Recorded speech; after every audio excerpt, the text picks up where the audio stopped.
All right, everyone. Welcome today to the Friction Map Live.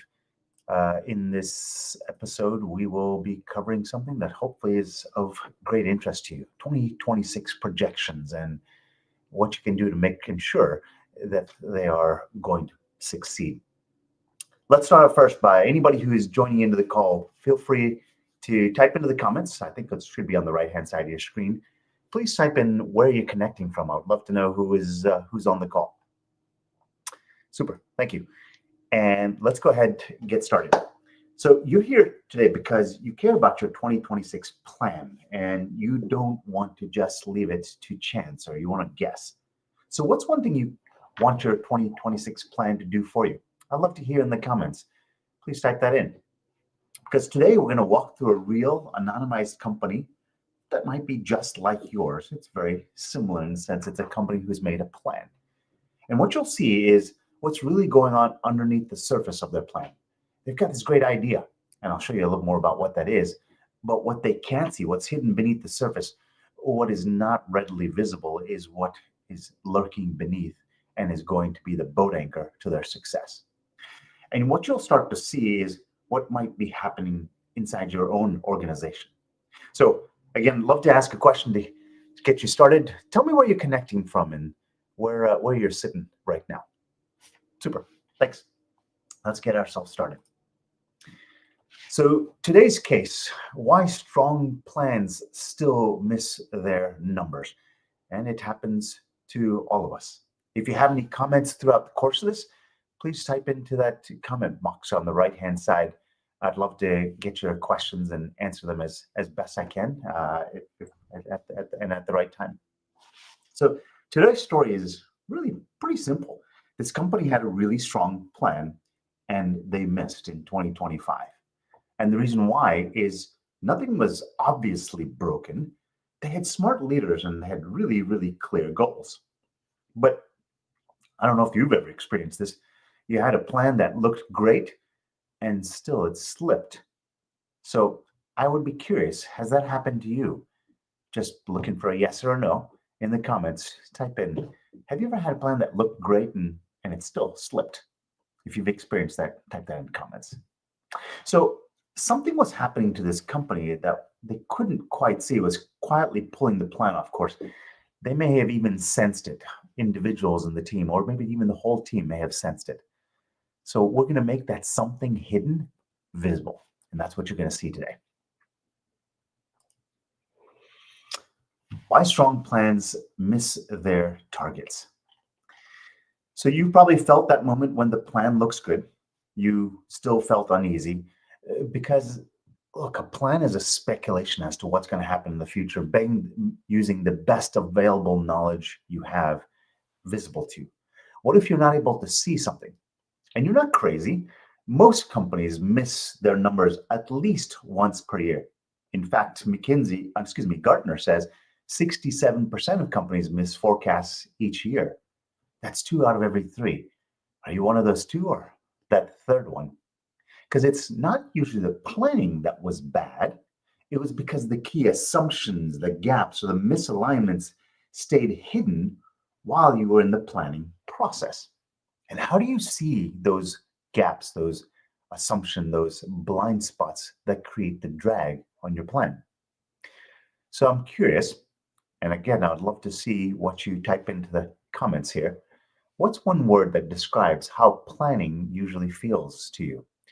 Does it feel certain? Does it feel uncertain? Somewhere in the middle? Type into the comments. I would love to hear what you have to say.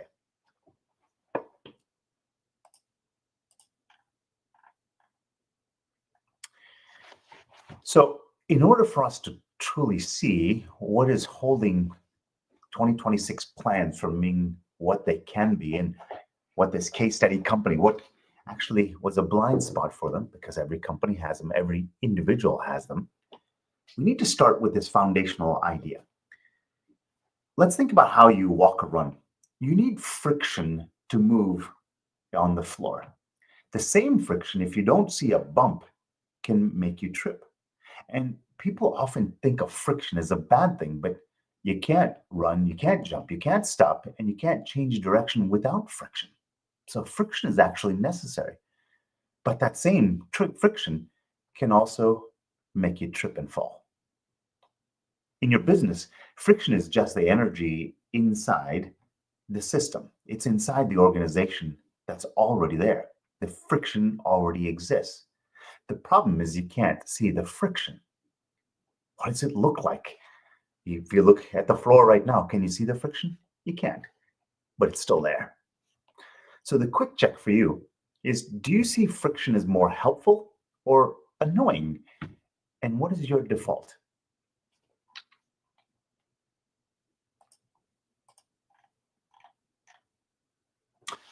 And what you're going to see here is what friction looks like in a leadership system.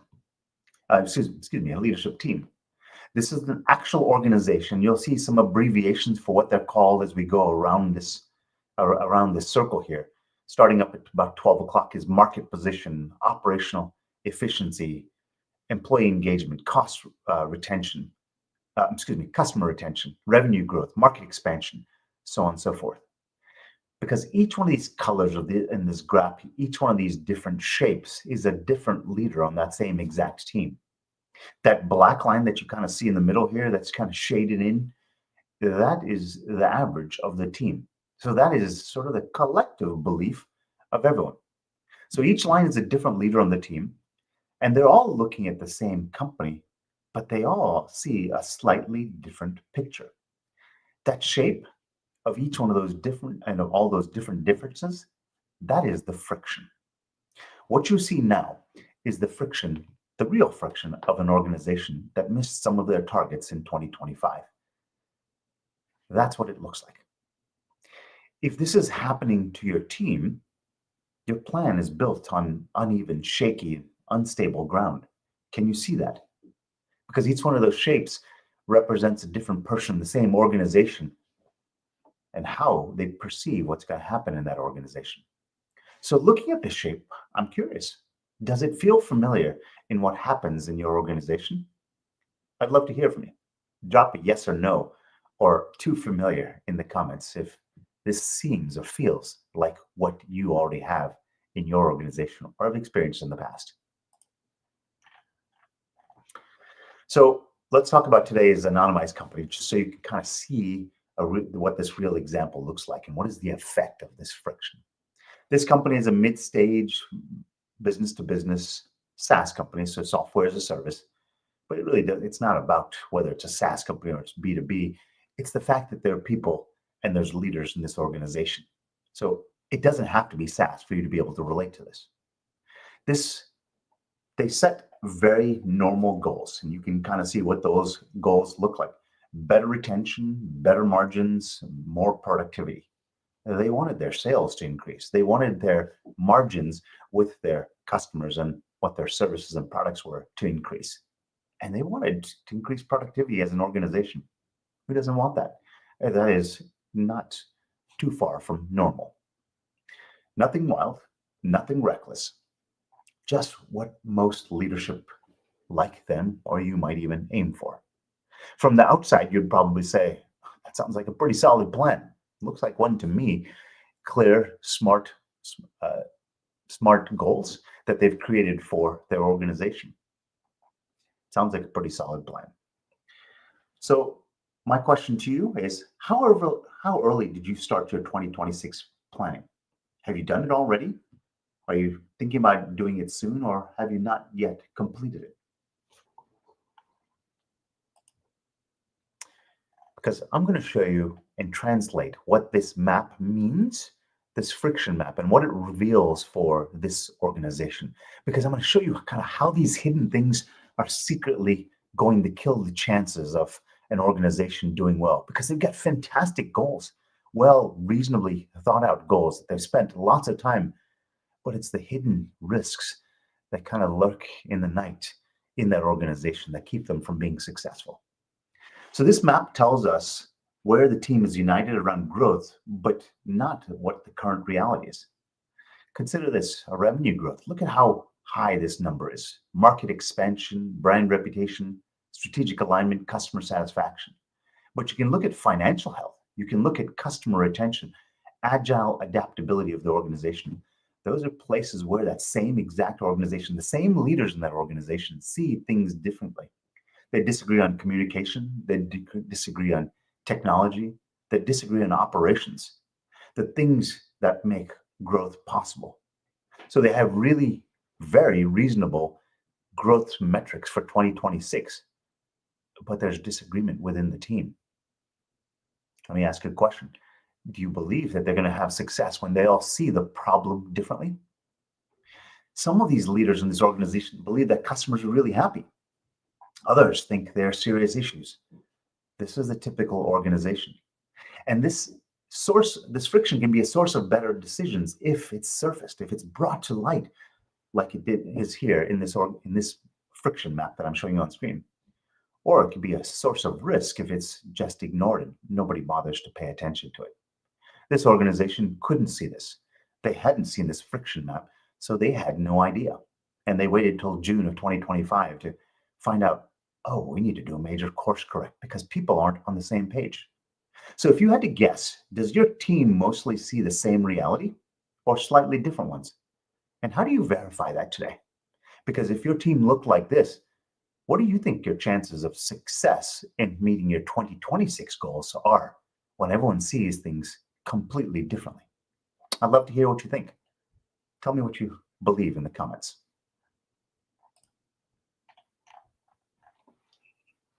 So let's take this and show you how this friction map is changing odds of success. So you've got this fantastic plan. You kind of see that up towards the top left where what they want to achieve in 2026 and their KPIs. Great KPIs, well conceived, got a smart, and they've got a very capable team. They're smart people. And you see just below that a snapshot of what that friction map looks like. So this plan that they've made, the KPIs and the plans that they made for 26 assumes that everyone shares the same starting point and will execute the same way. That's the fundamental assumption. Of course, you got to assume that. You can't see otherwise. But the map that you saw shows that that's not true. People are working from very different pictures of the business. If I were to go down to my family and say at dinner today, hey, let's go on vacation. There's 5 of us, and there's 5 different concepts of what vacation means. Are we all heading in the same direction? Probably not. One of them wants to go to Legoland. One of them wants to go to Disneyland. One of them wants to go to Kenya for a month on safari.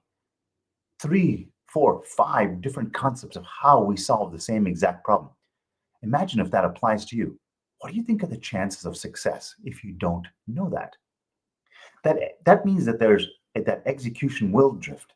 It can't help but drift because they're solving different problems. And your forecast, it looks less solid than it looks. So in this case, we put the real chance of hitting that plan at maybe 45, 55%, purely because of misalignment. They are seeing things differently. So I'm curious, if you had to predict your plan, your organization's plan and real chance of being successful in their 2026 projections today, what would you guess is your number? There's no right number here. There's just what you believe is right. Because without a friction map, you really can't tell.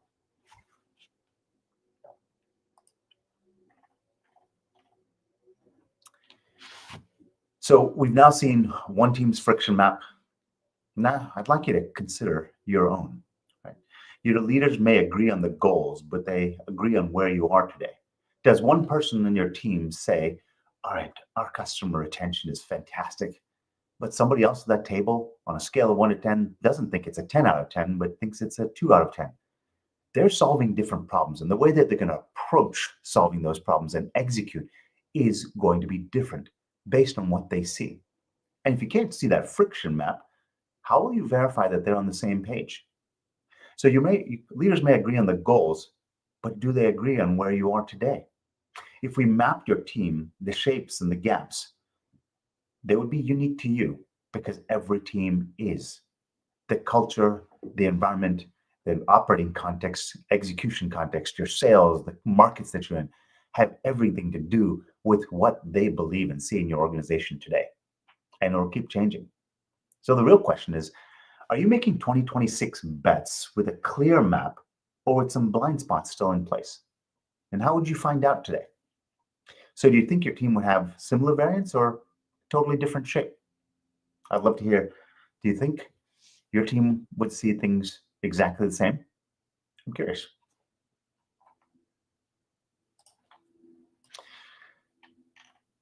We want to keep this short, but I want to give you the opportunity to see your own friction map.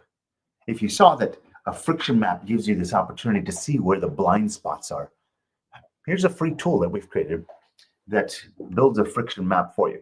It'll automatically send you a PDF. It takes you about 3 minutes. And getting your friction map is simple. We call it the CORE Diagnostic, and it takes all of about 3 minutes. And if you're a bit of a perfectionist, maybe 5. It shouldn't take you very long. But if you answer these short set of questions, you'll get a visual of your own individual friction map. There's no jargon, fancy words, or no heavy lift. Everyone who's gone through it so far believes it's pretty simple. You just get a clear picture of where you and your plan may not line up. If you do that, you'll be ready for what we do together on Tuesday, where I will show you how to read your friction map and show you what it looks like when your friction map appears and how that aligns with your 2026 plan. So want your own friction map? Scan that QR code. Let me put one up on screen for you so you can see it as well.